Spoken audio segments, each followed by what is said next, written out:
mga V! Vidang kwento po ulit ang hatid ng hashtag Think Lover and Business Vlogger Keiko V for today's video. And yes, may another unboxing nga po tayo ngayon at unboxing na may box. Alam nyo ba mga V, binili ko talaga tong machine na to kasi color pink siya. Yes, hashtag Think Lover.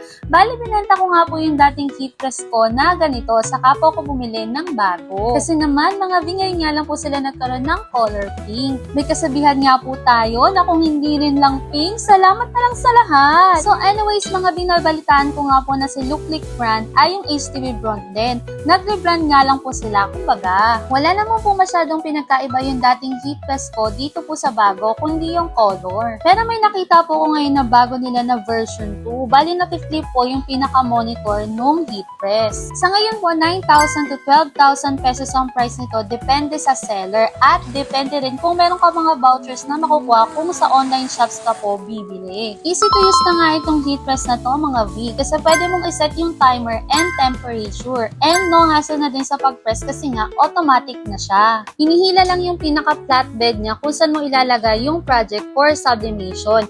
15 by 15 inches ang sukat nito mga V. So more projects and bigger projects na pwede mong isublimate. 220 volts na din siya kaya pwede mo siyang i-connect directly sa outlet. And speaking of outlet mga V, nabasa ko sa mga tips regarding sa sublimation machines ay mas maganda po na directly connect siya sa outlet.